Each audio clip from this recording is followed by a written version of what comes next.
G.R.. शिक्षण या आपल्या यूट्यूब चॅनलमध्ये आपणा सर्वांचं पुनश्च एकदा सहर्ष स्वागत। राज्य शासकीय कर्मचारी, निमसरकारी कर्मचारी, राज्यातील इतर पात्र कर्मचाऱ्यांना महागाई भत्ता 50% ओलांडल्यानं घरभाडे भत्त्यामध्ये वाढ करण्यासंदर्भात अतिशय महत्त्वपूर्ण शासन निर्णय निर्गमित झालेला आहे। काय आहे शासन निर्णय आणि या शासन निर्णयाचा फायदा राज्यातील शासकीय कर्मचारी त्याचबरोबर इतर पात्र कर्मचारी, निमसरकारी कर्मचाऱ्याला कसा होणार आहे, या संदर्भातील सविस्तर माहिती देणारा हा व्हिडिओ पाहण्यापूर्वी नेहमीप्रमाणे आपण सर्वांना एकच विनंती, व्हिडिओ शेवटपर्यंत पाहा आणि आपण जर आमच्या चॅनलवर नवीन असाल तर चॅनलला जरूर सबस्क्राइब करा। समोरील बेल आयकॉनला सुद्धा क्लिक करा, जेणेकरून महत्त्वपूर्ण शासन निर्णय, कर्मचारी पेन्शनधारकांच्या हिताच्या महत्त्वपूर्ण अपडेट्स आपल्याला आपल्या यूट्यूब चॅनलवरती सर्वात अगोदर पाहाव्यास मिळतील। जसे की आपण स्क्रीनवर पाहताय, राज्य शासकीय कर्मचारी व इतरांना सुधारित दरानं घरभाडे भत्ता मंजूर करण्याबाबतला अतिशय महत्त्वपूर्ण शासन निर्णय महाराष्ट्र शासनाच्या वित्त विभागानं ऑलरेडी निर्गमित केलेला आहे।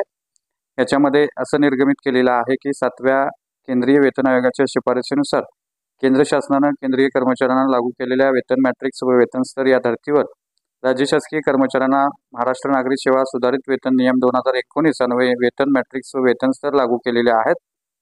त्यामुळे राज्य शासकीय कर्मचारी व इतर पात्र कर्मचारी यांना घरभाडे भत्ता मंजूर करण्यासाठी शहरांचं गावांचं शासन निर्णय वित्त विभाग दिनांक 16/12/2016 अन्वये यापूर्वीच पुनर्वर्गीकरण करण्यात आलेलं आहे।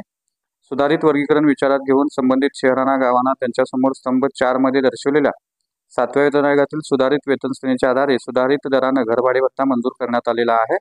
याच्यामध्ये एक्स श्रेणी, वाय श्रेणी, झेड श्रेणी आणि घरभाडे भत्त्याचे विद्यमान दर आणि सुधारित दर 24%, 16% असे करण्यात आलेले आहेत।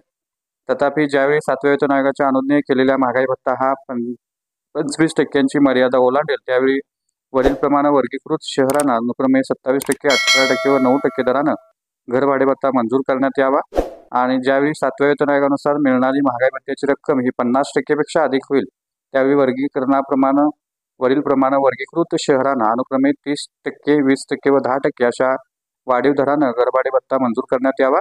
सुधारित दरानं घरभाडे भत्त्याची परिगणना करण्यासाठी मूळ वेतनामध्ये विशेष वेतन इत्यादी सारख्या वेतनाचा समावेश नसेल असेही सांगण्यात आलेलं आहे। शासकीय कर्मचाऱ्यांच्या बाबतीमध्ये या आदेशाचा परिणामी होणारा घरभाडे भत्त्यावरील वाढीव खर्च हा वेतन व भत्ते यासंबंधीचा खर्च या लेखा शीर्षकाखाली खर्ची टाकण्यात यावा। त्यामुळे निश्चितच महागाई भत्ता आता 50% झाल्यानं राज्य सरकारी कर्मचारी व इतर पात्र कर्मचाऱ्यांना त्यांचा घरभाडे भत्त्याचा दर जो आहे तो 10% झालेला आहे। त्यामुळे 1% जी वाढ आहे ती वाढ त्यांना मिळालेली आहे। त्यामुळे निश्चितच सरकारी कर्मचारी, निमसरकारी कर्मचारी, अधिकारी वर्गासाठी ही अतिशय आनंदाची बातमी आहे असं आपल्याला म्हणता येईल। तर हा होता अतिशय महत्त्वपूर्ण व्हिडिओ, महत्त्वपूर्ण शासन निर्णय। अशाच महत्त्वपूर्ण बातम्यांच्यासाठी, रोजच्या महत्त्वपूर्ण अपडेटसाठी चॅनलला जरूर सबस्क्राइब करा, व्हिडिओ आवडल्यास लाईक करा, शेअर करा। धन्यवाद।